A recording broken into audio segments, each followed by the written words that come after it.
LiberalViewer presents.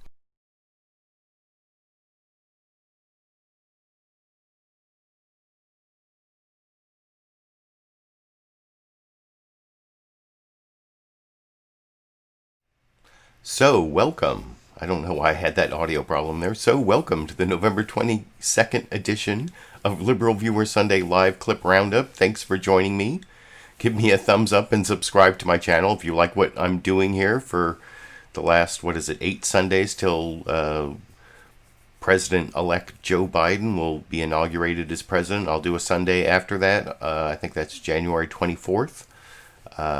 This Sunday, I have the 14 best, most newsworthy clips I've picked out from the Sunday morning news analysis shows from the Big Five outlets, Big Five corporate outlets of ABC, NBC, CBS, CNN, and Fox News, the so-called corporate media here in the United States. And this week, I actually have a special NewsMax clip that I'll be using as the political comedy clip in just a moment. And I will be adding my commentary and criticism to those clips for what should be a really educational, fair use media criticism and political commentary show for you all tonight. There's a link down in the video description to my clip list, to my 14 clips. You can read my notes that I took for myself that kind of remind me what I want to say. And hopefully I'll remember to say most of what I wanted to say. Also down in the video description, you can see the source of all my clips. You can also see my 2 topics. Trump's Cuckoo Coup. Cuckoo like the bird, and then coup like the French, hit. Doesn't coup mean hit? So Cuckoo Coup because it's like an inept coup.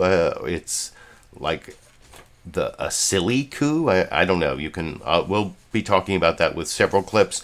And then I have a couple clips at the end on the second topic, the coronavirus crisis update, because that, as I've been discussing on my Sunday live clip roundups for several weeks, we're coming into the worst months of the pandemic worldwide, but especially here in the United States, and things are going to get much worse before they get better. I'll talk about that with a clip of Anthony Fauci at the end. I have Sidney Powell now as my first clip. This is the NewsMax clip. Sidney Powell is one of Trump's lawyers, and this is a clip from her on NewsMax. I normally don't take NewsMax clips, but, Trump has been attacking Fox News as too liberal, and he's trying to move people over to NewsMax and OAN, One America News, which I recently added to my Apple TV, and I might start trying to take clips from that. But I do have this NewsMax clip from the NewsMax TV channel on YouTube where Sidney Powell, the president's lawyer last night, if you're following along on my clip list, she says the Georgia Republicans are in on the conspiracy, that we're talking about Governor Brian Kemp, the one who beat Stacey Abrams, remember, in that controversial election, and the Secretary of State. You'll see clips in the news summaries coming up of, what's his name, Raffensperger. I may not have the Secretary of State, the Republican Secretary of State in Georgia. They're in on the conspiracy. It has to do with like Hugo Chavez and communist CIA money. This was money from the CIA to create some sort of like communist dictatorships or something. And she's not releasing the evidence, but they're going to have a filing in Georgia of biblical proportions. It's either comedy or tragedy, or like I said, it's the Cuckoo Coup in the first clip from NewsMax. You can see the entire Sidney Powell interview at a link I put down in the video description. This is about 2 minutes of craziness that I will talk about with you a little more after we watch it together over here. Let me ask you about the state of Georgia. Obviously, yesterday, the governor there, he certified the election for Joe Biden. It's about 12,000 votes. And what you see, will Georgia switch? Yeah, that's a total farce. Georgia's probably going to be the first state I'm going to blow up and Mr. Kemp and the Secretary of State need to go with it because they're in on the Dominion scam with their last-minute purchase or award of a contract to Dominion of $100 million. The State Bureau of Investigation for Georgia ought to be looking into the financial benefits received by Mr. Kemp and the Secretary of State's family about that time. And another benefit Dominion was created to award is what I would call election insurance. That's why Hugo Chavez had it created in the first place. But I also wonder where he got the technology, where it actually came from, because I think it's hammer and scorecard from the CIA. Just to clarify, you're saying that Governor Kemp, who's been a longtime ally of the president, is directly involved because of financial benefit in the conspiracy to defeat the president in Georgia? We have certainly been told that there is evidence of that, and it would warrant an investigation if anybody were actually going to do an honest investigation. What more could you tell us about that alleged conspiracy? The governor's involvement? I can't give you any more details on that now, but it would certainly warrant an investigation. George, if it had been reported to me as a law enforcement officer, I would be investigating it steadfastly. You know, I know you say you want to do your arguing in court. You are an attorney. You're not a press secretary, but you all did have a press conference last week. Jordan Sekulow said that there's going to be a filing soon in Georgia that would be explosive. Can you tell us anything? Can you make some news with us here tonight? Tell us anything new that you're going to present in that filing in Georgia. Well, I can't say that yet, but hopefully this week we will get it ready to file. Sidney, and it will be biblical. Oh, biblical. That's actually what the NewsMax news anchors, from what I watch of NewsMax, like I said, it's like if Fox News is too liberal for you, you can watch NewsMax, and it's kind of craziness there. And that's one of the reasons I thought that was so amusing is the claims of Sidney Powell, the attorney for President Trump, are so outlandish that they're getting like pushback from the crazy people on Newsmax. I don't know. One of the things I'm thinking, if I stop doing the live stream on January 24th, if there's going to be a Trump TV that's going to be kind of like Newsmax and OAN, maybe I can start doing Trump TV bias playlist like I used to do with Fox News. Probably be even easier. And you know, Newsmax is not news. I don't know if it's Max. I don't even know who Max is. See, they never tell you who Max is on Newsmax. That's another thing. Anyway, that's my criticism of my political comedy clip there.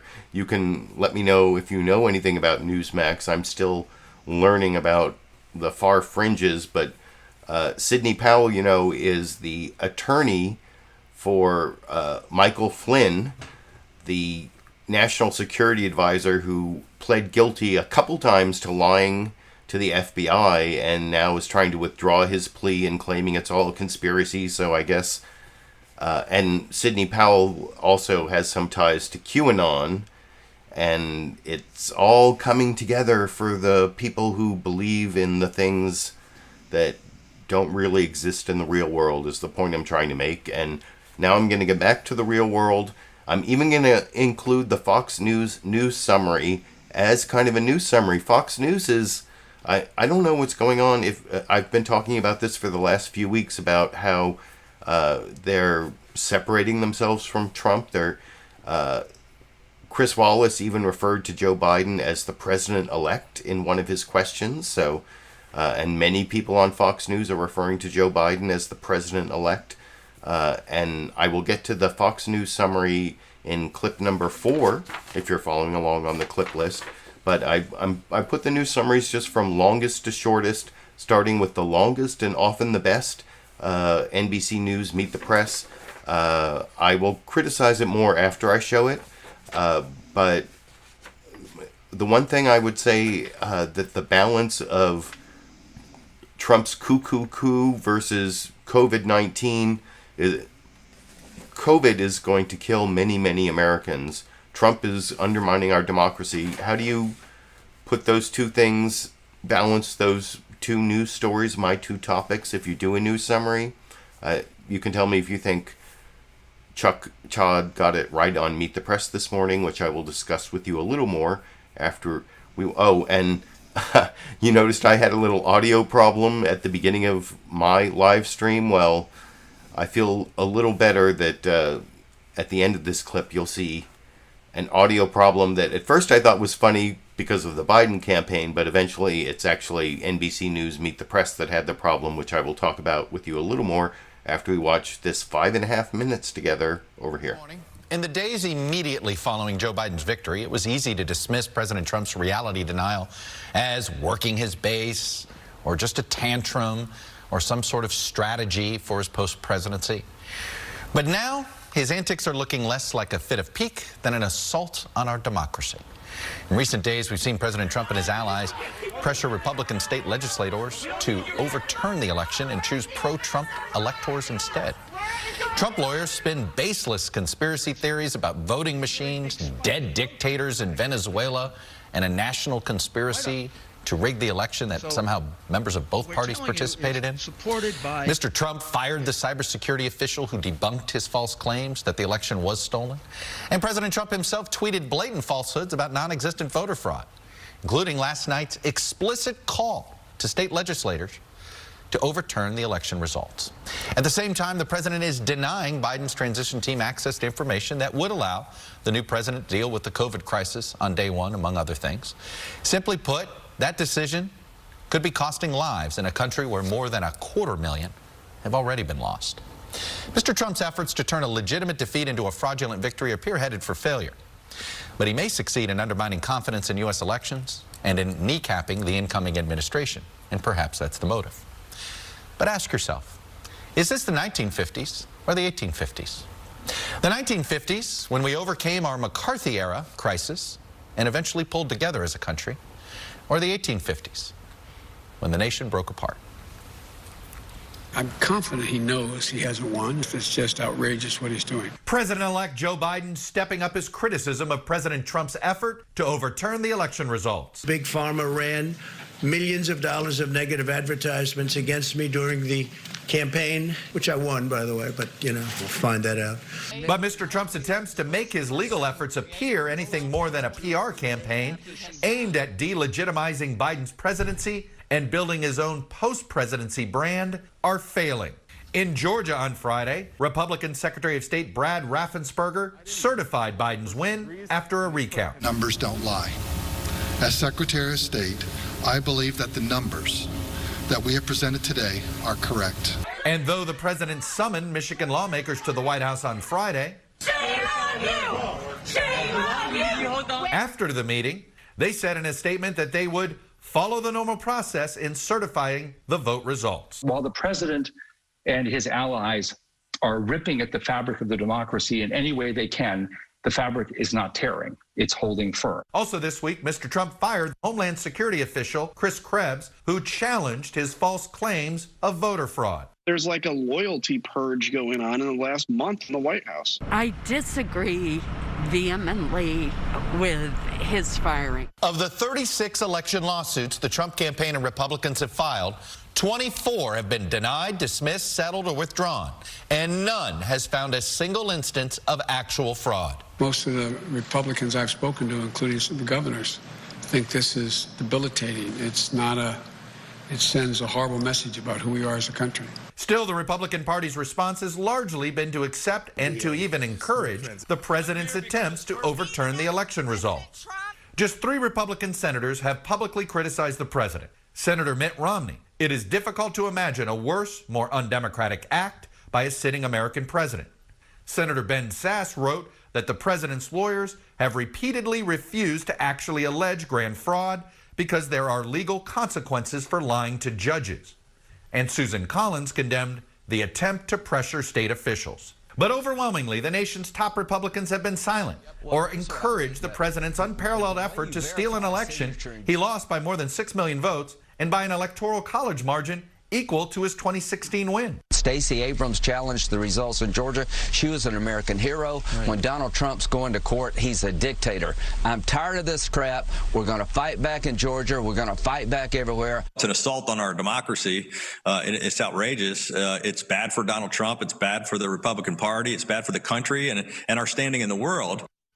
Joining me now is the incoming director of of the White House Office of Public Engagement. It's Congressman for a few days longer, Cedric Richmond of Louisiana. Congressman Richmond, welcome back to Meet the Press.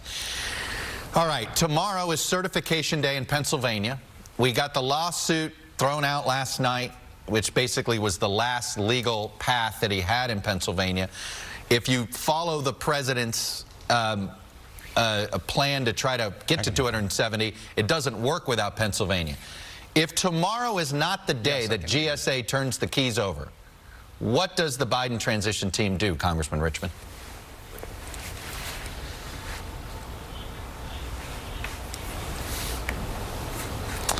Looks like we have an audio issue there with Congressman Richmond. We're going to get that fixed. So we are now going to swap orders here, and hopefully my next guest, Republican Senator Kevin Kramer of North Dakota, is ready. Senator Kramer.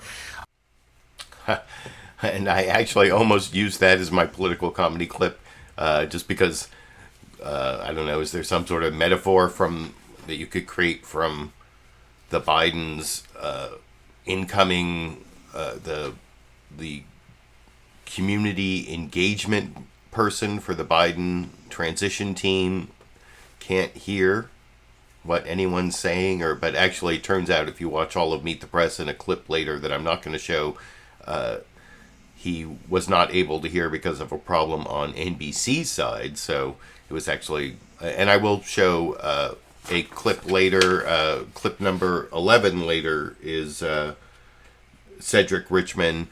Clip number 10 is the only Republican senator who showed up on any of the shows, Kevin Kramer, from one of the Dakotas. One thing I agree with Bill Maher is that it's ridiculous that we have two different Dakotas. I think he's from North Dakota, didn't they say? Anyway, I will have both those clips 10 and 11. But my other criticism that I kind of pointed out before I showed that long news summary, I thought it did a great job of talking about the Cuckoo Coup and some of the terrible things that Trump's been doing in his, breaking down the norms. But there wasn't a lot of coverage of COVID. And later, actually, in the Meet the Press program, they did talk more about COVID, and they showed the exponential growth. I should have taken a screenshot of that. Where, it's like way up. It's much worse than in the spring or the summer. We just hit 200,000 cases in one day. We got 1 million cases in the last week. And I think that was a little bit underplayed in the initial news summary, even though it came up later in the Meet the Press program. And then conversely, this CBS News Face the Nation news summary from the beginning of CBS News Face the Nation, I think underplays the Cuckoo Coup and the attack of Trump on our democracy.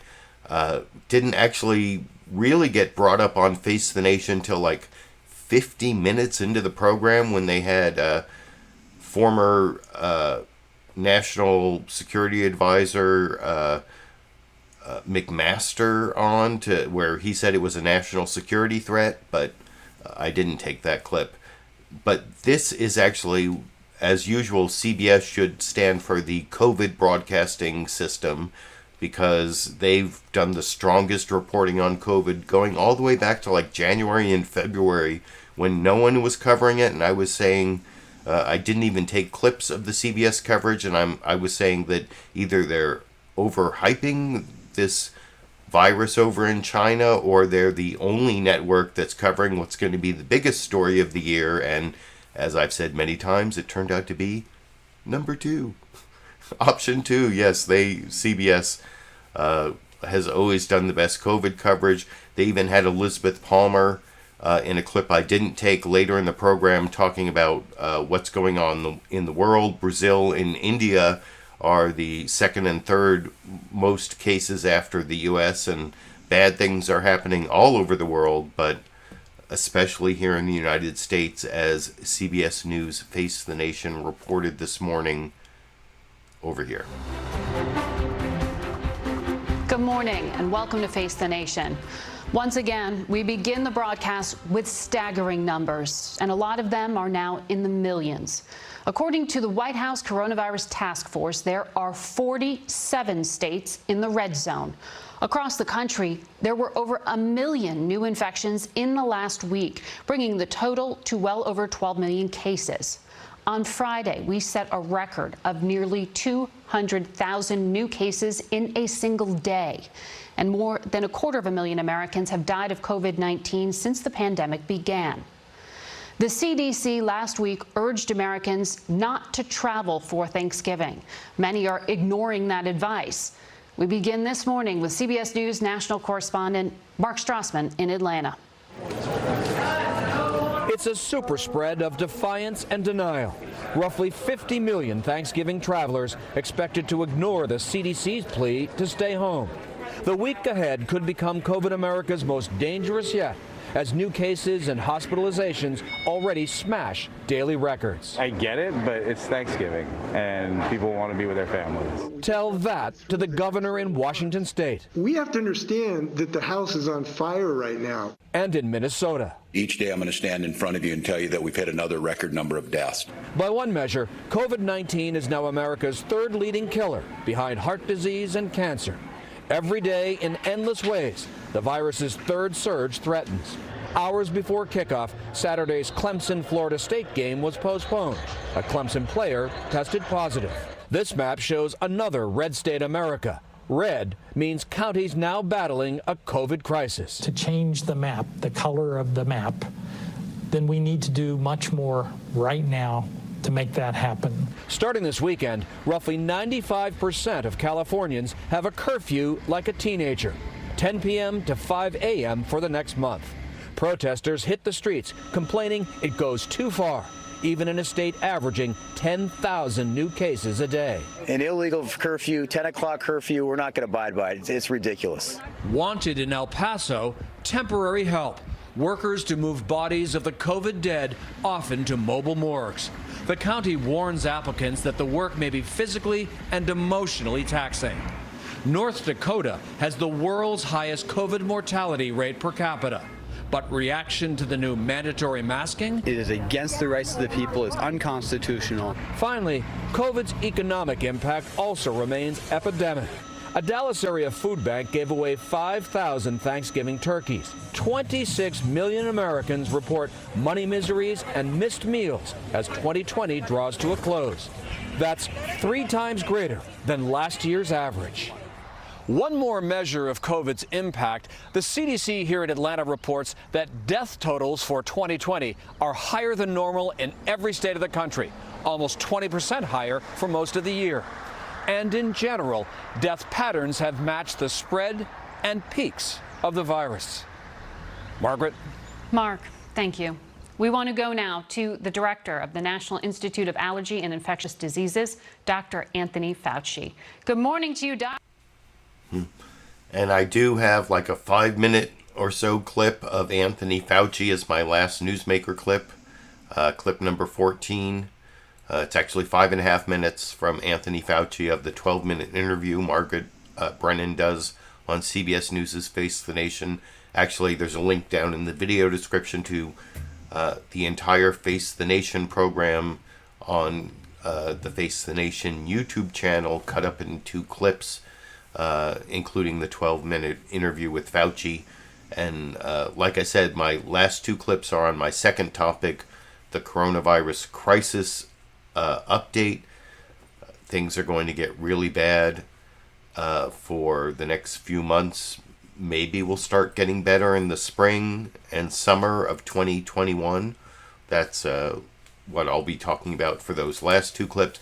I noticed people in the live comments were saying that Sidney Powell was cut from, she just got fired by Trump as part of the legal team. So I guess highlighting Sidney Powell as political comedy turned out to be somewhat prophetic. Or, well, it happened like in the last couple hours, although I don't know which came first in terms of time, but it sounds like Sidney Powell is too crazy for Trump.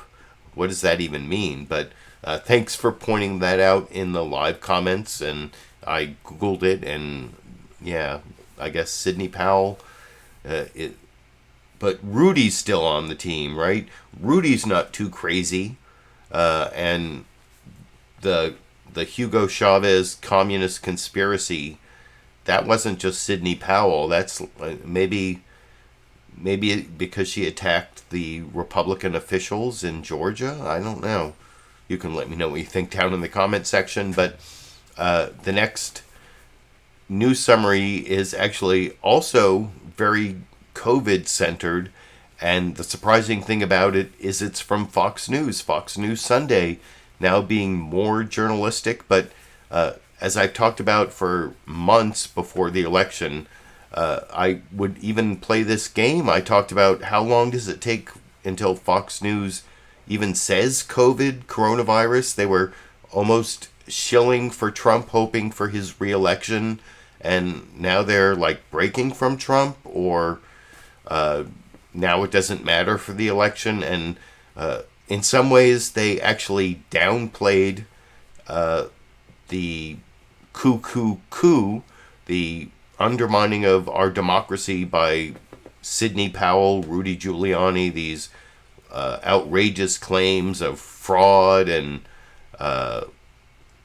some huge conspiracy by Democrats to throw the election to Joe Biden. That almost, I don't think it shows up at all in this news summary, where Fox News is finally focusing on COVID, because that's like the story that's not as bad for Republicans as what Trump is doing. Or anyway, you can let me know what you think. And I will show when I get to clip 8, there's like an additional news summary about 40 minutes into the Fox News Sunday program, where they finally start mentioning the crazy stuff that Rudy Giuliani and Sidney Powell were talking about in terms of stop the steal, and Trump actually won. And so that does come up about 40 minutes into the Fox News Sunday program. But here's the news summary that gives you a lot of good information about COVID that they should have been talking about like a month ago on Fox News, that I will talk about with you a little more after we watch that clip together over here. And hello again from Fox News in Washington.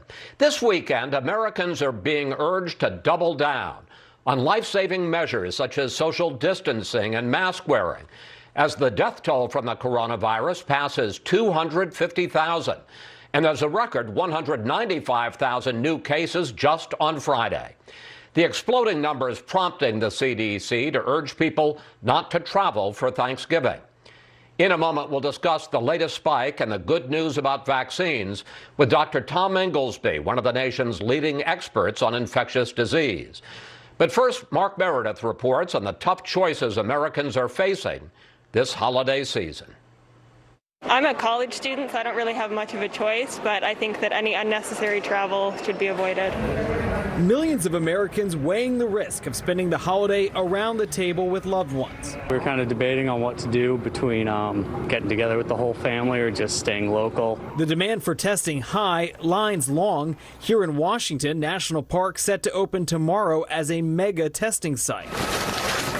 The number of COVID patients in hospitals doubling in the past month and setting records every day, overwhelming healthcare systems and leaving frontline workers frustrated and fatigued. The restrictions are absolutely necessary right now. The pandemic is out of control. The heightened measures include some 37 states mandating masks, encouraging residents to stay home, and restricting businesses. In Oregon, it's a 2-week freeze. Philadelphia, a new ban on indoor dining. And in California, a nighttime curfew taking effect overnight as cases there hit 1 million and rising. The rate of increase in the surge is breathtaking and unexpected. Texas shattering its single-day record this week with more than 12,000 new cases, but still resisting lockdowns. There are plenty of tools in the toolboxes of local authorities to achieve the results that are needed. Meanwhile, a bipartisan group of governors in the Midwest where cases are skyrocketing, urging folks to stick close to home to stop the surge. No one wants Thanksgiving, which is an amazing time, to become a super spreader event. Many of those new restrictions are expected, at least for now, to last 2 to 4 weeks. We want to get the latest from Dr. Tom Inglesby, director of the Center for Health Security.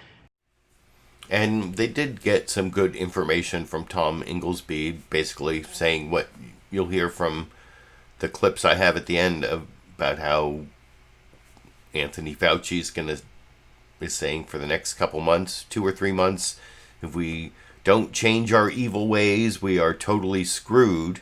But like I said, that's my second topic I will get to at the end, the coronavirus crisis update. I want to get through my news summaries.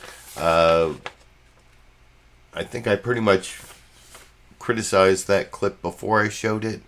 The one thing I would also... I was... supportive of how Fox News is now reporting more on one of the big stories, the coronavirus crisis, although I did notice they kind of focus on the restrictions. The government restrictions are part of the problem rather than the exponential growth in cases. 200,000 cases in one day almost, 1 million cases in the last week. Hospitals becoming overloaded with coronavirus cases. It's basically we're going into what is close to the worst case scenario. Millions of dead, as I will talk about in terms of the math, based on what several of the experts said when I get to that topic at the end. But I have 2 more news summaries. Each one gets shorter. The next one is from ABC's This Week with George Stephanopoulos, and I will read my notes while we're watching it, and then I will criticize the clip after we watch it together. Over here. Good morning and welcome to This Week. We may not be surprised, but we should still be shocked. The election results have been clear for more than 2 weeks. Joe Biden defeated Donald Trump, and by recent standards, it wasn't all that close. More than 6 million votes nationwide. More than triple Donald Trump's 2016 margin in the key Midwestern battlegrounds. Plus wins in the longtime GOP strongholds Georgia and Arizona. 306 electoral votes. The same total Trump called a landslide in 2016. Faced with those facts, the president and his allies have taken their baseless claims of voter fraud to court. They've lost 34 times. The latest last night in Pennsylvania, where a federal judge dismissed their case with these words. The court has been presented with strained legal arguments without merit and speculative accusations unpled in the operative complaint and unsupported by evidence. In the United States of America, this cannot justify the disenfranchisement of a single voter, let alone all the voters of its 6th most populous state. Defeated in court, the Trump team is telling outright lies in television interviews and press conferences, forums where you don't face legal sanctions for making false, frivolous, and fantastical charges. The president himself is pressuring state officials to simply overturn the will of the voters. Here's how the last Republican nominee for president, Mitt Romney, summed it up. It is difficult to imagine a worse, more undemocratic action by a sitting American president. This assault on our election will not change the outcome. Joe Biden will take the oath of office, become America's 46th president at 12 noon on January 20th. Donald Trump will leave the White House sometime before then. But how much damage will he do to our democracy on the way out? Can he cripple the Biden presidency before it's begun? What does it mean right now for the millions of Americans confronting the COVID pandemic and the economic turmoil in its wake? We're going to address all those questions this morning, and we begin with the man President-elect Biden has chosen to be his White House Chief of Staff, Ron Klain. And I will have a clip of Ron Klain, clip number 12 coming up. That was clip number 5. I have a couple criticisms in my notes here. that whole thing that may not be surprising but still shocking. I don't even know what that means at the beginning of that clip.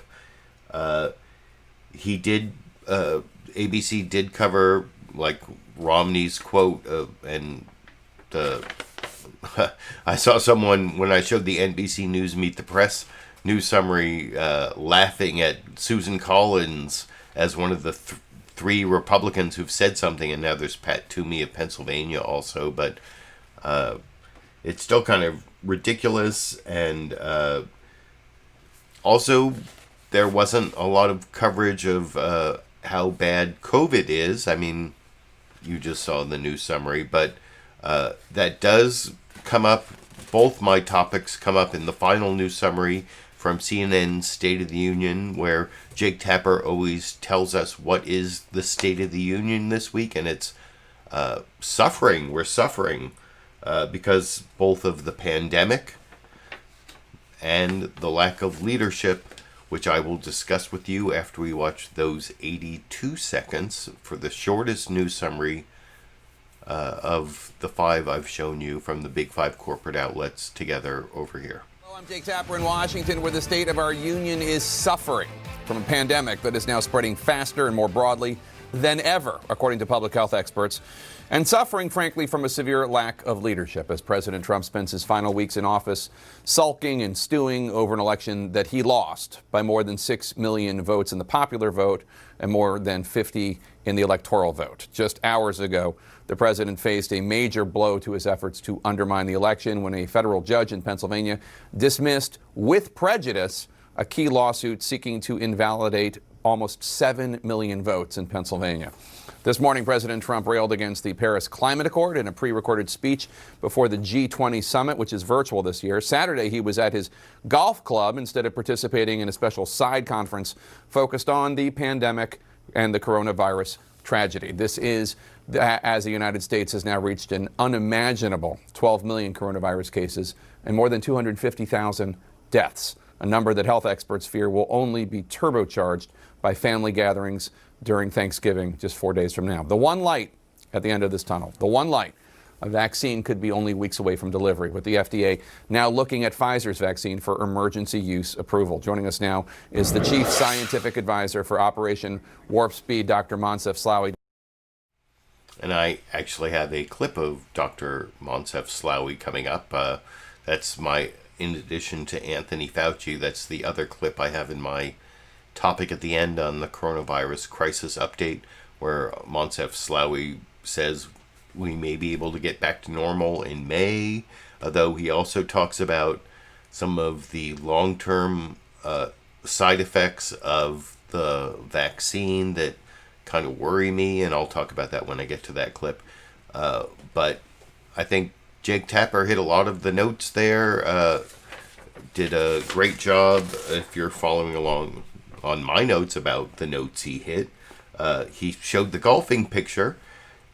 He talked about how the traveling and getting together for Thanksgiving could supercharge the exponential growth we're already seeing. He talked about the attack on our democracy. It was all in the shortest news summary.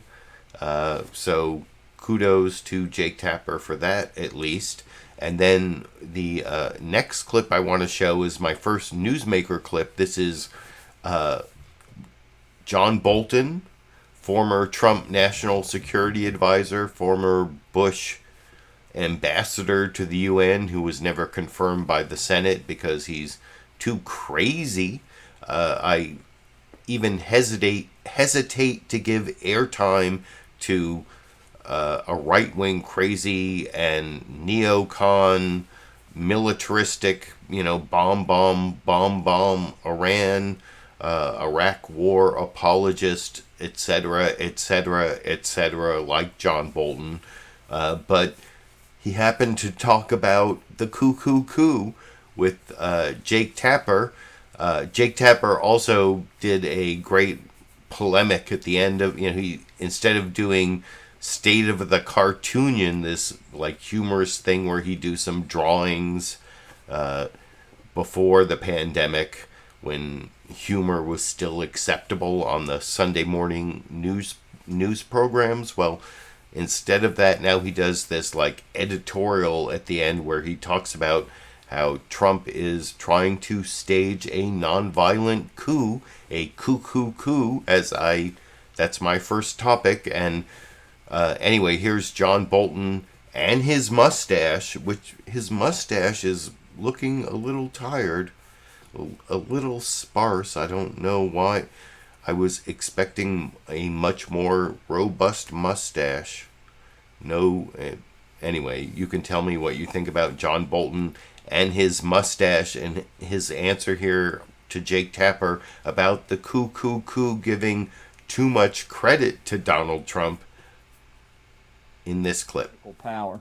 As a former national security official, you have seen something like this situation in other countries. A defeated leader doing everything he can to avoid giving up power. Former Deputy Director of National Intelligence Sue Gordon told NPR that if we saw this happening somewhere else, quote, we would say democracy is teetering on the edge, unquote. Is this essentially a nonviolent attempted coup? I think that gives Trump too much credit. I think he's just playing for time in hopes that something will emerge that allows him either to have a good reason why he's lost or in his mind maybe still to win. But I think that simply emphasizes the need for senior Republican leaders to join those who have begun to come out and say Trump's behavior is inexcusable. Look, the Republican Party is not going to be saved by hiding in a spider hole.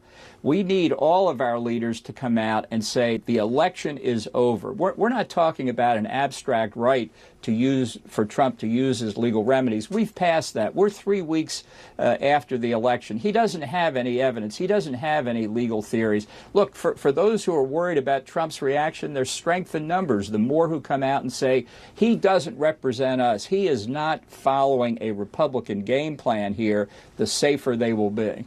And you're right. I mean, there's no evidence. In fact, it's insane, the stuff that we're hearing. I mean, the conspiracy theories from Rudy Giuliani and Sidney Powell. The nation was treated to yet another spectacle this week by Giuliani, making wild claims, baseless accusations, lying. Now, you once famously described Giuliani in the context of Ukraine and that scandal. You described him as a, quote, hand grenade who's going to blow everybody up. Is that what's happening right now? Well, I think they're saying it as much. Last night, Sidney Powell said she was going to bring yet another case in Georgia, and she said that's the first state we're going to blow up. It's going to be biblical. You know, we've got 2 Senate election runoffs in Georgia. I'd really rather not be blowing the state up for the sake of Donald Trump. I'd rather not have the Georgia Republican Party at each other's throats, calling for each other's resignations. I'd rather put Trump in the rearview mirror and concentrate on what we need to do to win those runoffs going forward. This is not a lecture on the virtues of being virtuous. Forget that. This is cold, hard political reality. Trump is looking out for Donald Trump, and the Republican Party has got to look out for the country and for the party at the same time, not Donald Trump. Do you think there are Republicans out there, people? So there was John Bolton and his somewhat sparse mustache that I was disappointed by for some reason this week, talking about the Cuckoo Coup actually giving Trump too much credit and calling on Republicans to come out. If you watch the entire interview, he says, you know, we have safety in numbers. Well, I think you saw that there, and I don't know. I don't give a lot of credence to John Bolton, but he also talks about how what Trump is doing now is just, he doesn't know what he's doing. He's just trying to delay things, hoping something will happen, that he'll get past the safe harbor date and get it into the House of Representatives, and they'll vote him president despite the popular vote, despite the Electoral College vote from all these states. But I guess there was a little bit of a premonition of Sidney Powell losing her job, but I guess Rudy's still one of Trump's lawyers, and he's part of the whole Hugo Chavez communist money, maybe not including Georgia Republicans, but part of the weird conspiracy theory that's never really going to pan out. But anyway, the next clip I want to show you is kind of what I promised before, where finally on Fox News Sunday, they start talking about this Cuckoo Coup, how Trump is undermining our democracy.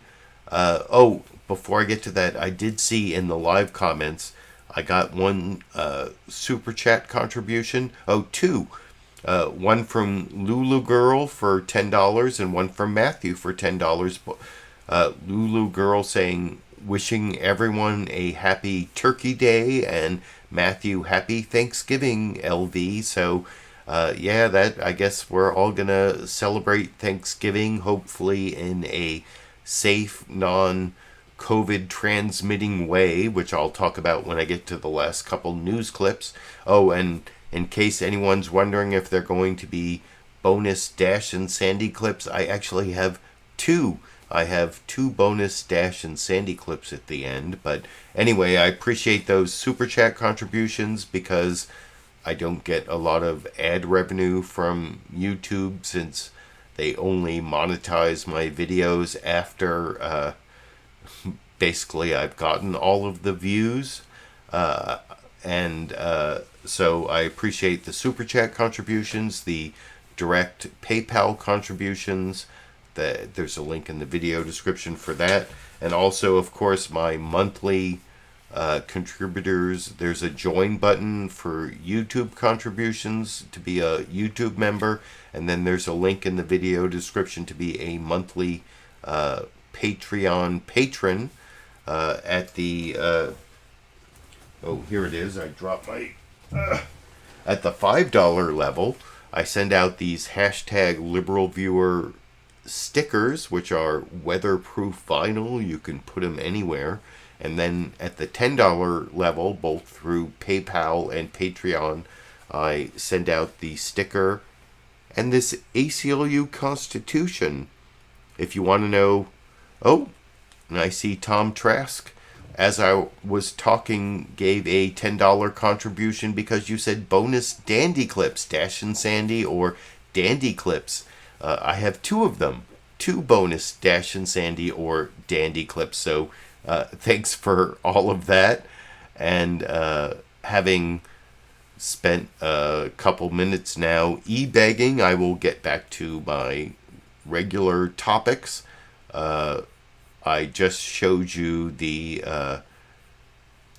clip of John Bolton and his mustache saying the Cuckoo Coup was giving too much credit to Trump.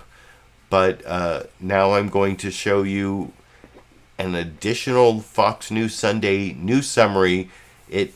This didn't come till like 40 minutes into the program. I criticized Fox News Sunday earlier for only focusing on the COVID-19 crisis, not talking about the Cuckoo Coup, which didn't come up until they went over to Jacqui Heinrich reporting from the Biden campaign, because, of course, anything negative about Trump has to come from a Democrat, but, well, not completely. But anyway, I will talk about that Fox News Sunday news summary that came late in the program about the Cuckoo Coup after we watch it together over here. President-elect Biden is expected to announce key members of his cabinet this week, even as President Trump keeps trying to overturn the election. In a moment, we'll speak with Kate Bedingfield, senior advisor to the Biden transition. But let's begin with Jacqui Heinrich, who's tracking the president-elect in Delaware. Jacqui. Chris, President-elect Joe Biden's legal team says the system is working as recounts affirm Biden's win. Cases are tossed in courts, including a case in battleground Pennsylvania yesterday. And Michigan legislators are summoned to Washington in an apparent bid to appoint faithless electors. While the president and his allies are ripping at the fabric of the democracy in any way they can, the fabric is not tearing. It's holding firm. Despite time lost coordinating with federal agencies amid a public health and economic crisis, President-elect Joe Biden's team so far has not pursued legal action. It's not going to speed it up considerably, in my view. And in the meantime, I am hopeful that I'm going to be able to get cooperation from our Republican colleagues in the Senate and the House. Instead, he's forming his government amid calls for inclusion from progressives and some criticism over his first hires. I would encourage people to wait until we've made even one announcement about a cabinet member, and certainly more than just a dozen White House names before they pass judgment. Biden's also calling on states and Congress to do what he can't right now, including passing an emergency aid package to fight the pandemic and repair the economy. In my Oval Office, you're mi casa, you casa. I'm going to need you. I hope we're going to spend a lot of time together.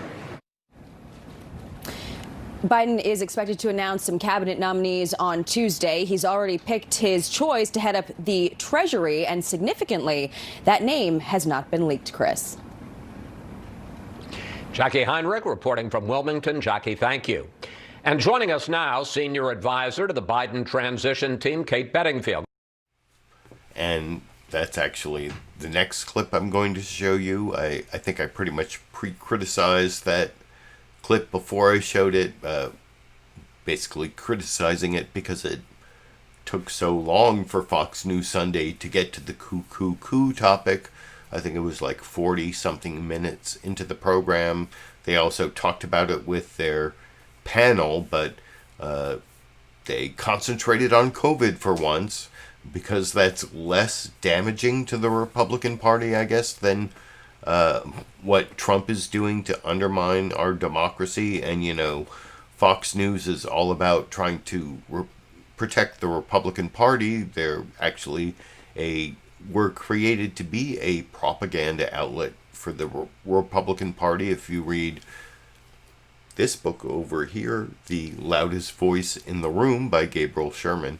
But this next clip is Chris Wallace sort of trying to make the argument that you hear, even if they don't accept all the crazy conspiracy theories, they do kind of accept the idea that the Russia collusion hoax that Trump was delegitimized by the investigations into all the contacts between his campaign and Russia, which, sorry, that's not a hoax.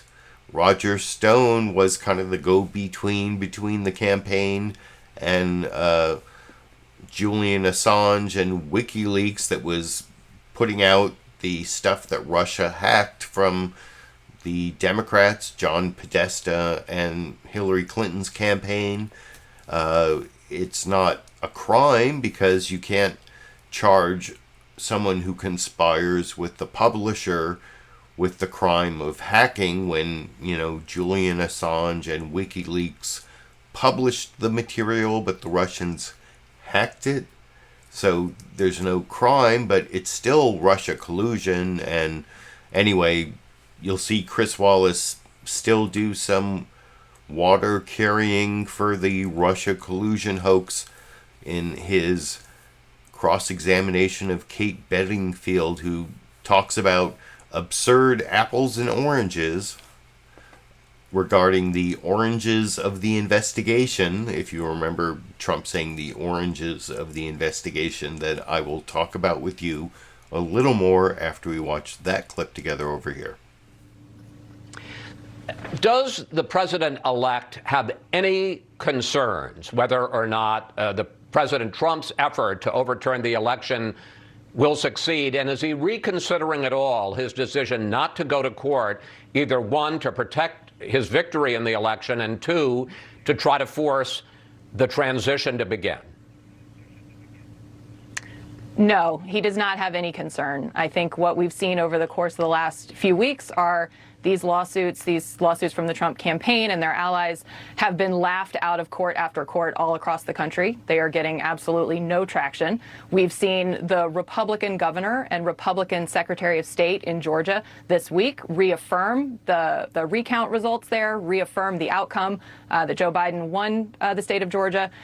Look, Joe Biden won this election by 80 million votes. He won 306 electoral college votes, which is the same outcome from 2016 that Donald Trump called a landslide when he won 306 electoral college votes. So no, we have absolutely no concern that this is going to have any outcome on the election itself. On your question about the transition and suing the GSA, I would say, look, litigation is not a panacea. It is not going to suddenly move things forward. What will move things forward is the GSA administrator signing the piece of paper. The statute says that it is her obligation to ascertain the apparent winner of the election. I don't think there's anybody in the world who would suggest, except maybe the folks around Donald Trump, that Joe Biden was not the apparent winner of this election. Again, he won 306 electoral college votes and 80 million votes from Americans all across the country. So she should ascertain the results of the election so that we can move forward with a seamless transition. Now, in his defense, President Trump argues that Democrats sought to delegitimize his election from the very start in pushing the idea that there was a Russia collusion, pushing the Mueller investigation, even impeaching him. The president says that your side has no right to complain now when he is contesting this election. That is, frankly, Chris, I think that is absurd. And that is an apples and oranges comparison at best. What we're talking about right now is Donald Trump actively trying to overturn the will of the American people state by state. And what we're seeing across the board is that courts across the country, governors and secretaries of state across the country are rejecting that. They're saying the election was fair, it was legitimate. Joe Biden won by a handy margin, again, a margin that Donald Trump himself called a landslide in 2016. And we're continuing to see Republicans come out and acknowledge this as well. Senator Toomey made a statement yesterday acknowledging Joe Biden as the president-elect and encouraging the transition to move forward. We've seen even Donald Trump's national security advisor, Robert O'Brien, has said that the transition should move forward. So I think all across the country, Americans. But what about the argument if I may, what about the argument that Democrats were trying to overturn the legitimate election of Donald Trump, maybe not so much in contesting the election, but the way they acted on a number of fronts with investigations over the 4 years of his presidency? I don't think that when a president gets elected that he is no longer held accountable as he moves through his administration. I think that's an incredibly different thing. I think investigations into whether a president has behaved appropriately or not are an entirely different matter than what Donald Trump is trying to do here, which is to actively overturn the will of the American people, to subvert the democratic system, to sow doubt about the foundations of our democracy. That is a completely different thing. And it's a PR stunt. It's a sideshow. I think you would only have to look at Rudy Giuliani's press conference a couple of days ago to appreciate that this is not a serious, sophisticated effort. And most importantly, it will fail. It has failed. It's continuing to fail because, again, Joe Biden overwhelmingly won this election, 360 electoral college votes. The American people voted for Joe Biden to be sworn in on January 20th, 2021, and he will be. And that's a good response from Kate Bedingfield. And I don't know, is she going to be the press secretary? She was the communications director for the Biden campaign, deputy campaign manager, now senior advisor to the Biden transition. Is she going to be, like the Sarah Huckabee Sanders, but like the good, like Sarah Huckabee Sanders is the evil press secretary and she's going to be the good one?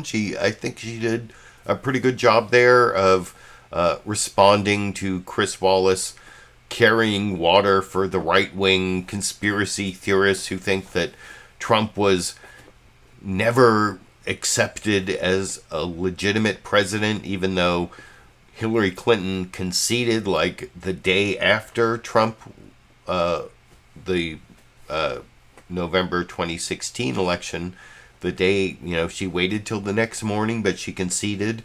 Obama invited Trump to the White House.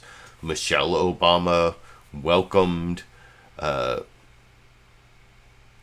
First Lady elect or whatever.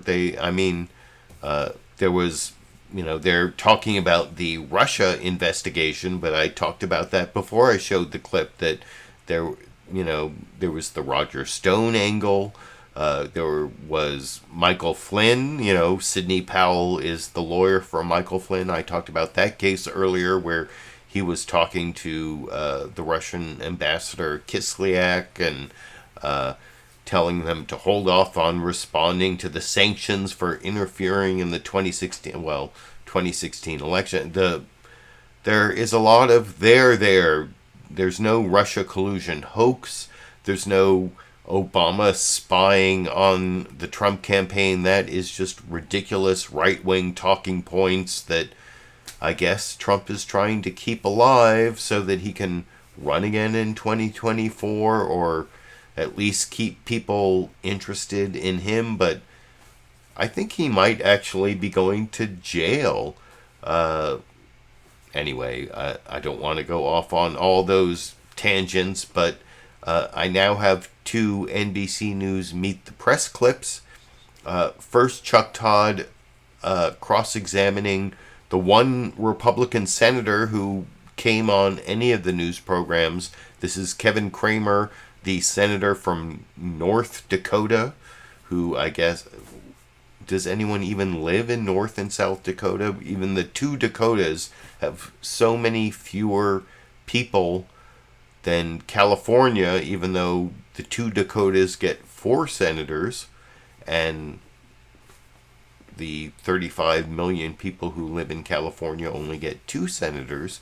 But here's Kevin Kramer saying that when Trump is alleging all these crazy conspiracy theories, he's just standing up for the millions of Americans who voted for him. In the clip I'll talk about with you a little more after we watch it together. Over here. Giuliani on Thursday, using the headquarters of the Republican Party. I mean, at one point, one of the lawyers accused a dead dictator of somehow being a part of this. I mean, are you really saying that the president is you're out there saying the president's not encouraging somehow any way of sort of being disorderly about this? How is that not encouraging disruption and disorderly?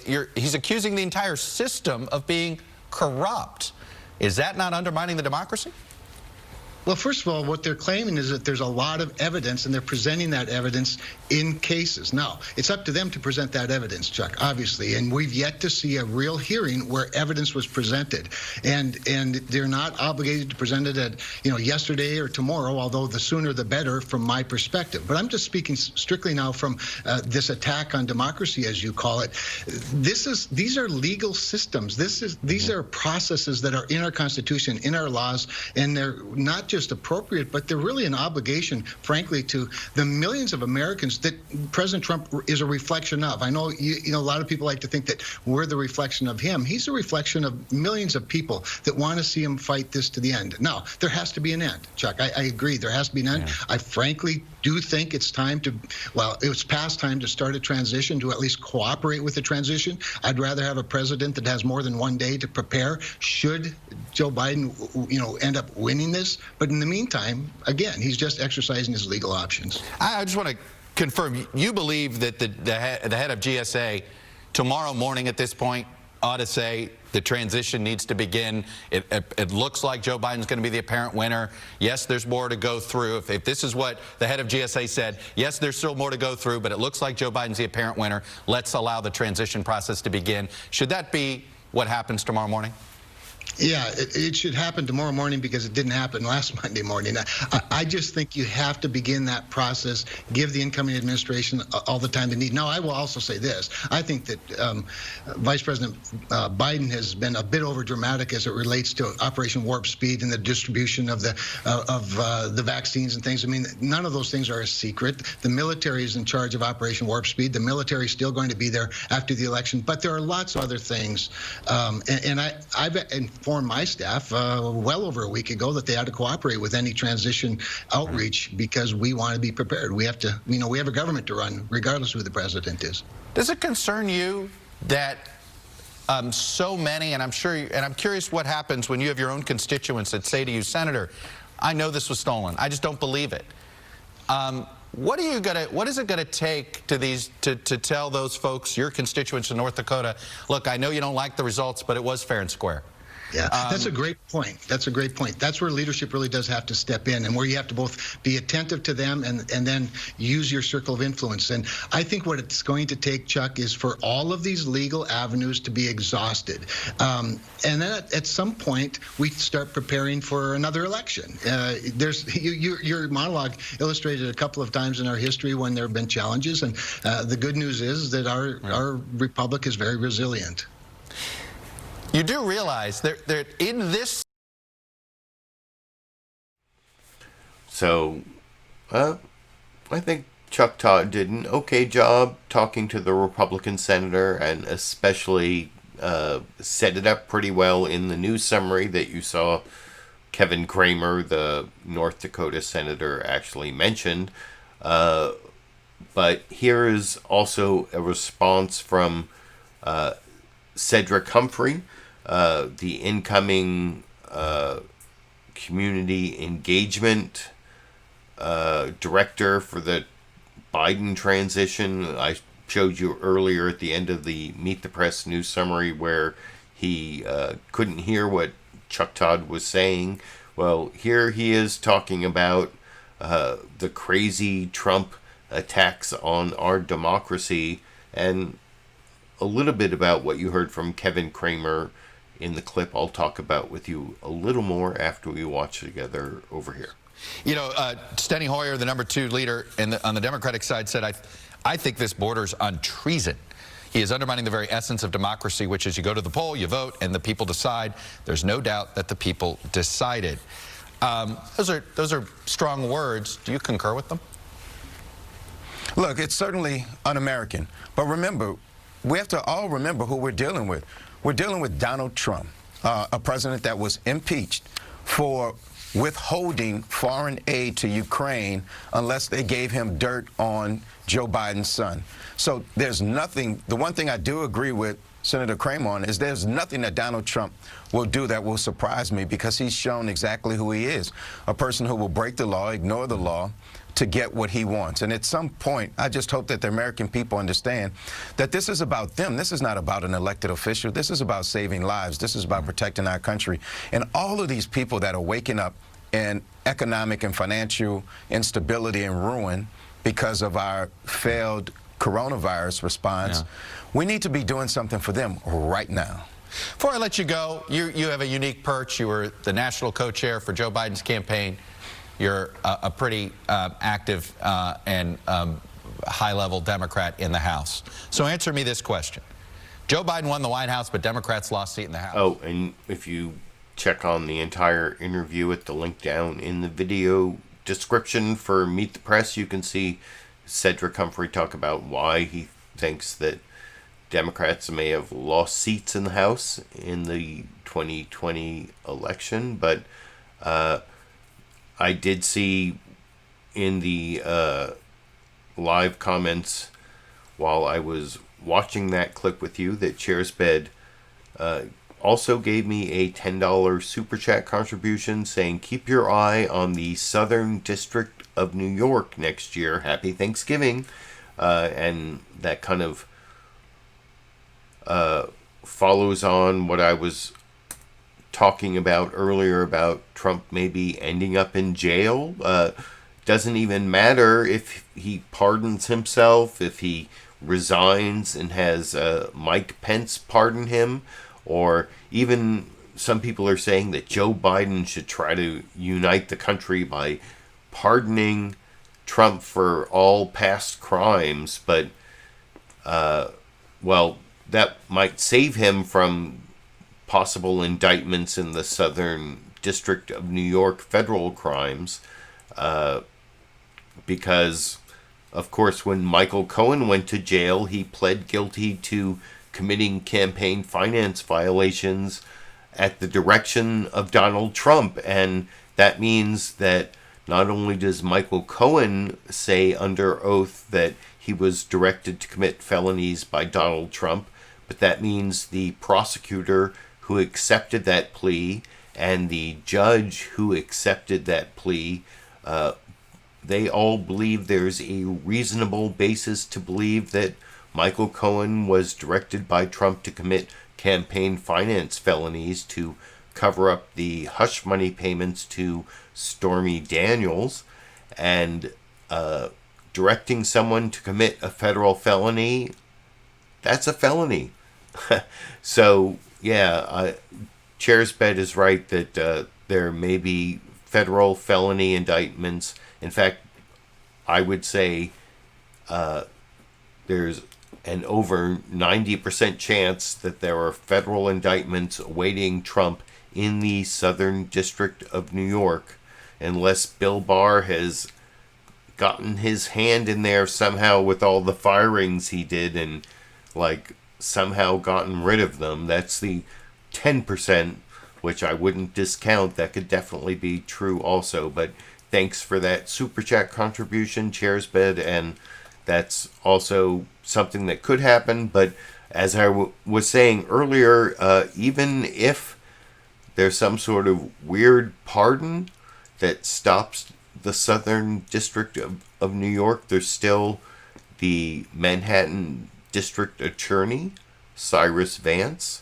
and of course the Attorney General of New York. They're all looking into Trump for civil and criminal stuff, and the chance of Trump ending up in jail, I think, is higher than the chance of him running again for president in 2024. But that's my reaction to that Super Chat contribution. Thank you, Chair's Bed, for that. And the next clip I'm going to show you is Ron Klain, who's going to be Biden's chief of staff, over on ABC's This Week with George Stephanopoulos, talking about Trump's current attack on our democracy, how it's going to impact our future, and I'll talk about that clip a little more after we watch it together over here. Joining us this morning, the president-elect has seemed bemused by President Trump's refusal to concede. Your colleague Bob Bauer has called Trump's actions very harmful to the democratic process. How much damage has the president done? How much damage can he do? Well, I think he has definitely set back the democratic norm here in the United States. He's been doing that for 4 years, and that's ramped up since the election. He couldn't really run on his record. The voters rejected his leadership. A record number of Americans rejected the Trump presidency, and since then, Donald Trump's been rejecting democracy. He's been, as you said at the outset, launching baseless claims of voter fraud, baseless litigation. He's been rejected by 34 courts, and now these efforts to try to get election officials to overturn the will of the voters. It's corrosive. It's harmful. But as Mitt Romney said, it's not going to change the outcome of what happens here. At 12 noon on January 20th, Joe Biden will become the next president of the United States.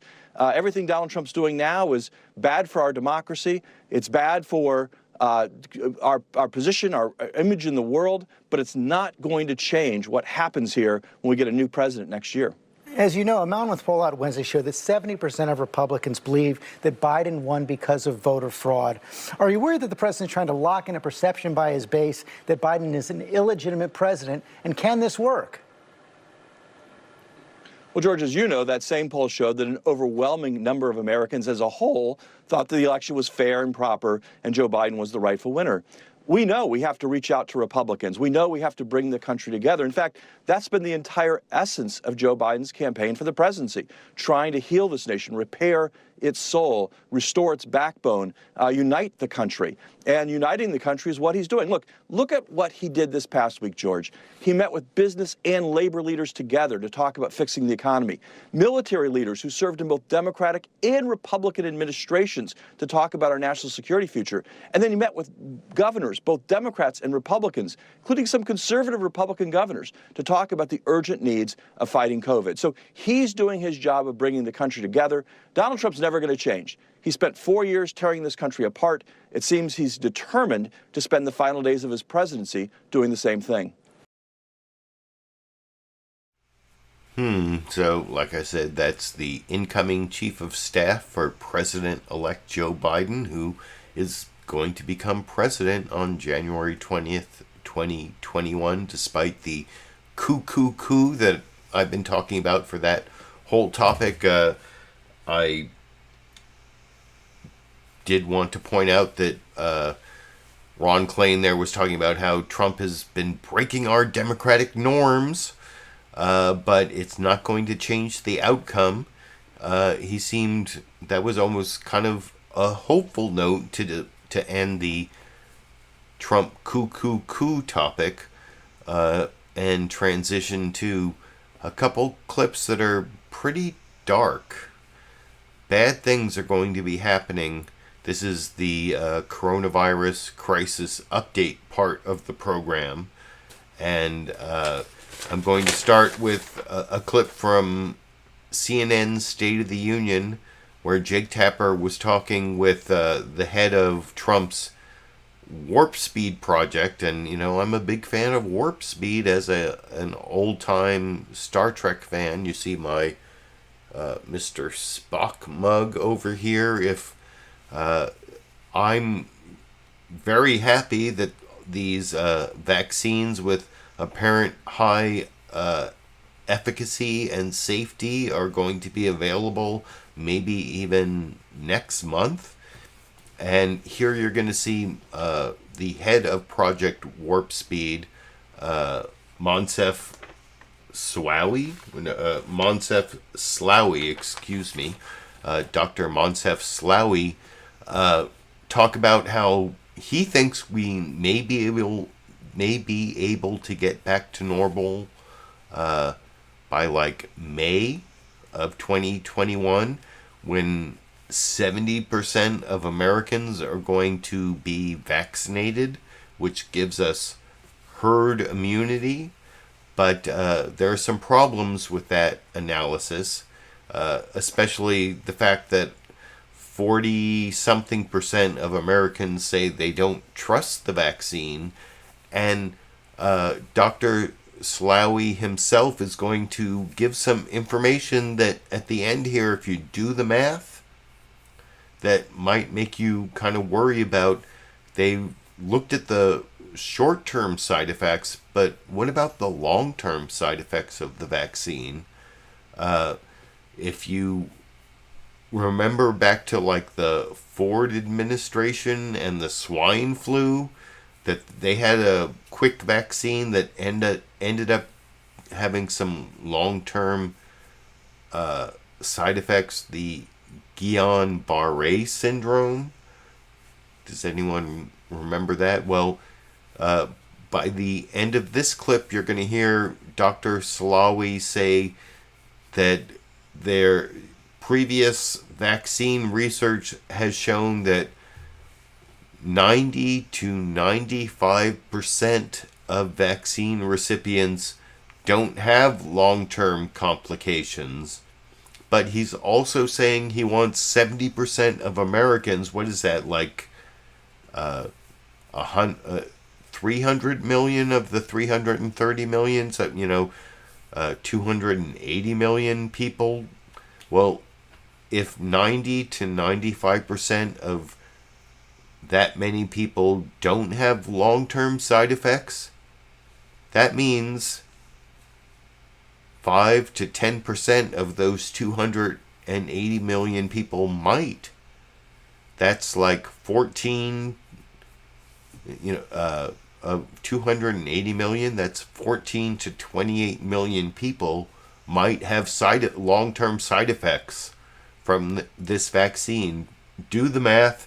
Tell me if I'm wrong watching this clip from CNN's State of the Union this morning over here. You've said you plan to vaccinate 20 million people in the month of December in the United States and up to another 30 million per month after that. How many Americans need to be vaccinated for life to be able to return to normal, and when might that happen? So normally, with the level of efficacy we have, 95%, 70% or so of the population being immunized would allow for true herd immunity to take place. That is likely to happen somewhere in the month of May or something like that, based on our plans. I really hope and look forward to seeing that the level of negative perception of the vaccine decreases and people's acceptance increase. That's going to be critical to help us. Most people need to be immunized before we can go back to a normal life. I want to get to that in a second, but before we talk about the need for the public to understand that this is safe, these vaccines have moved significantly more quickly than other modern vaccines, development and approval. It's a process that usually takes years. It's going to be accomplished in just 10 months. How confident are you that there will not be any significant adverse side effects with these vaccines? What kind of reassurance can you provide? Yes, so the way we have accelerated was to first capitalize on at least 10 years of research around what's called platform technologies, which is almost like a cassette player in which you can fit different cassettes for different musics. The different cassettes would be different vaccines. In this case, the COVID-19 vaccine. So all the upstream part of the discovery that usually takes 5-6 years have been done in 2 months, literally. Then we run much, much larger clinical trials than required by the FDA for an approval. So our level of understanding on a broad population basis of the short-term safety of the vaccines is actually very good, better than what we usually have. What we are lacking is the long-term safety, just because it's a fact. We can't follow up for too long on these vaccines while 1,000 to 2,000 people die every day. That's the risk we know. Now, very importantly, two things. One, the FDA has shown that for hundreds of thousands of individuals that have participated to clinical trials for vaccine over the last 40 years, 90 to 95% of all serious adverse events happen within 40 days from completing immunization. That's the reason the FDA said we need 60 days after completing immunization of safety observation before you can file. We know that for the vaccines that are being filed, the Pfizer and the Moderna vaccine, there are no significant serious adverse events in that period of time. After, when we start to immunize the population, the CDC and the FDA are setting up very, very thorough and active pharmacovigilance surveillance system to assess and document the safety of the vaccine. My expectation, this vaccine will be as safe as all the other vaccines that are being used in the population. And I would really urge people to listen to the experts, look at the data, keep their mind open, and hopefully accept to be immunized. So, yeah, if you watched that whole clip there in the last minute, he did say, that our experience with previous vaccines tells us that 90 to 95% of the adverse events occur within the first 40 days or whatever, and that's why we went to 60 days, but that still leaves 5 to 10% of the adverse events being long-term events that might still occur. And if you're trying to get to 70% of 330 million people inoculated, well, that actually leads me to this clip of Anthony Fauci, the final news clip I'm going to show you, where he talks about how first he talks to Margaret Brennan about how we're dealing with exponential growth right now, which means in the spring and the summer it was like this, but now it's like this, and we're at 200,000 cases a day. We had 1 million cases in the last week. We went from 11 million to 12 million in 1 week, and that does not bode well for the next few months before we get, even if Dr. Slaoui is right that by May we're going to get 70% vaccination. Or one thing, there's a clip that I'm not showing you. CBS News Face the Nation had Scott Gottlieb on. You can see his interview at the link down in the video description for CBS News Face the Nation. And he actually made up for the gap between the 40-something% of people who say they won't be vaccinated, how we're going to get from 50 to 70%, he said, well, by the time the pandemic outbreak that we're experiencing now ends, about 30% of Americans are going to be positive. They're going to already have contracted COVID. Well, if 30% of 330 million Americans are going to get COVID in the next several months, that's like 100 million people. The fatality rate right now is around 2.5%. 2.5% of 100 million people is 2.5 million people.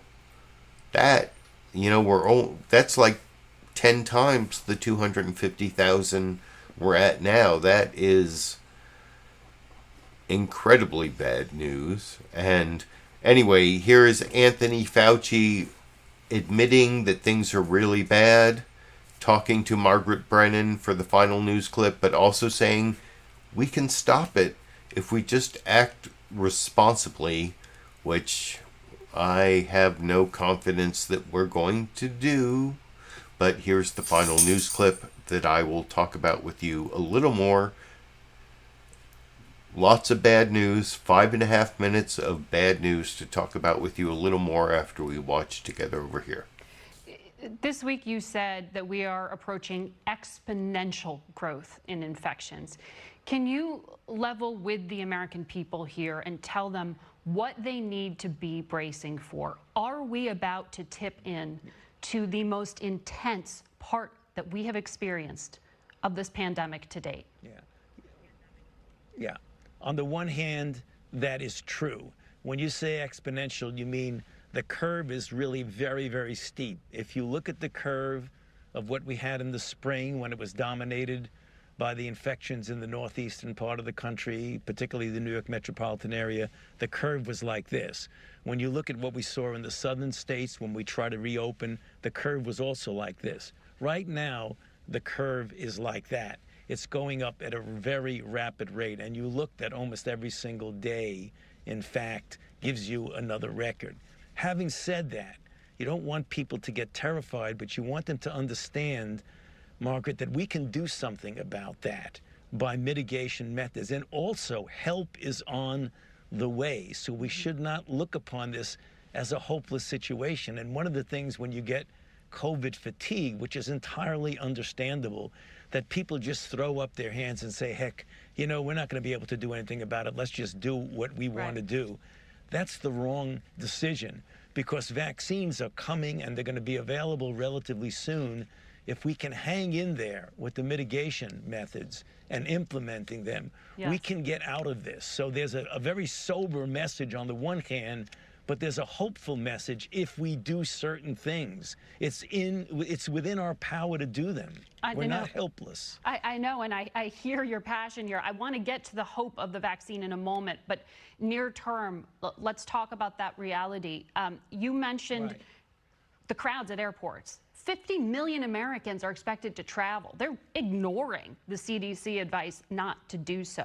What is riskier, the plane or the crowd? The crowd, clearly. The airport, the airlines are trying their best with the way they get the airflow to prevent that. But sometimes when you get a crowded plane, you're in a crowded airport, you're lining up, not everybody's wearing masks. That puts yourself at risk. One of the things we're really concerned about is that as we get into this Thanksgiving season, you're not going to see an increase until weeks later. Things lag.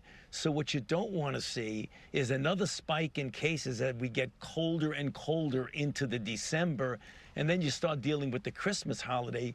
We can really be in a very difficult situation. So you want to tell people to please seriously consider decisions that you make. And it also means, Margaret, another important thing. It's one of the things that we didn't fully realize, that one of the spots, if you want to call them, where you have a risk is seemingly innocent family, friends get together indoors. I mean, seems like the most natural thing. So that's the reason why when we tell people, consider the people that you want to get into your own family unit? Do you want to bring a large number of people with a big dinner party or a social event? And when you're eating and drinking, obviously you have to take your mask off. We know now that those are the kinds of situations that are leading to outbreaks. And specifically, driving home your point, the CDC is specifically saying you should only have people gathered for Thanksgiving who have been living inside your home, actively living there for 14 days. That means no neighbors. That means no travelers. That means your kid coming home from college shouldn't be in the room with you. I mean, does that advice expire after Thanksgiving? Is Christmas canceled too? Yeah, no, we don't know what's going to happen. And it could actually, if we don't do this correctly and pay close attention to the reality of what's possible if we ignore these recommendations, that you could continue to have that exponential increase as you get into Christmas. And that's one of the things we're concerned about. It's a natural reaction to say, now, wait a minute, I know these people, you know, they're friends, they're coming in. You tend to almost intuitively and instinctively let your guard down. Now, you don't want to say that no one can come in, but you could have people that have their own pods of protection, people who might quarantine themselves or who might get a test. But in general, what I would recommend, and I do this every day, Margaret, is to tell families to just take a moment to do what I call a risk-benefit determination. If I have someone in my home who's elderly, someone who has an underlying condition, do I really want to put that person at risk from someone who innocently or inadvertently could infect them? Because we know clearly that people who don't have symptoms are clearly capable and are transmitting the infection. So just think about it for a moment, the risk now versus the long range of what you can do if you continue to be healthy. Let's get So, some great information from Anthony Fauci. He was on multiple programs this week. I guess he was unleashed by the Trump administration. But listening, reading between the lines, he's saying, things are going to get really, really bad with the exponential growth unless we change our behavior. But the problem is there's a lag time. The bad behavior is going to create deaths like 30 or 45 days from now. And by the time people realize that we're screwing ourselves through these, small family and friend gatherings that people, and the traveling for Thanksgiving and Christmas, like I said, Scott Gottlieb, in a clip later on Face the Nation, you can click on the Face the Nation YouTube channel link I put down there. You can see Scott Gottlieb saying, by the time we get to the vaccine, 30% of Americans are already going to have COVID. And hopefully that means they're at least going to be immune. There's even some controversy as to whether being infected makes you immune for how long. Nobody knows. How long the vaccine makes you immune, nobody knows, other than the few months that the phase 3 clinical trials have been going on. So there are so many unknowns, and I talked about the unknowns as to the long-term adverse consequences of taking the vaccine, which I guess are probably, 5 to 10% is higher than the 2.5% mortality rate that we're at for COVID. So that's also a great unknown. And anyway, that's a lot of unknowns as to how this, people were saying it's that we know the vaccine is safe, but it's this new messenger RNA thing that reprograms people's cells. So who knows, maybe in 3 to 5 years we'll find out that reprograms your cells to turn you into a Walking Dead zombie, and all of a sudden it's the zombie apocalypse. Isn't that even what happened in The Walking Dead. Anyway, you can let me know what you think down in the comment section. That was my last news clip. I did promise 2 bonus Dash and Sandy or Dandy clips. One ends up focusing on Dash. The next one ends up focusing on Sandy. They both show some Dash and Sandy or Dandy interactions early this morning. I think you can actually hear the end of AM Joy on MSNBC that goes from 7 a.m. to 9 a.m. Pacific time. You can hear the handoff from Jason Johnson to Weekends with Alex Witt during this Dash and Sandy clip I recorded early this morning over here. To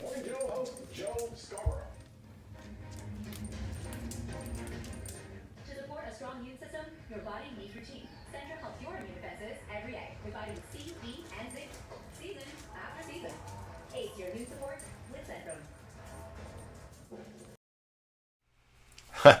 And for the people who thought not enough Sandy, there was a concentration on Dash in that Dash and Sandy or Dandy clip. Well, just a few minutes later, I got this Dash and Sandy clip that ends up concentrating on Sandy over here.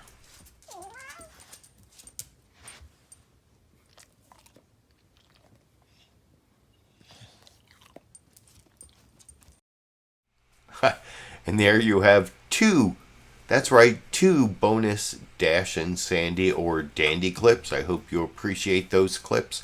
Also, the 14 other news clips I picked out and edited for you this week. Added my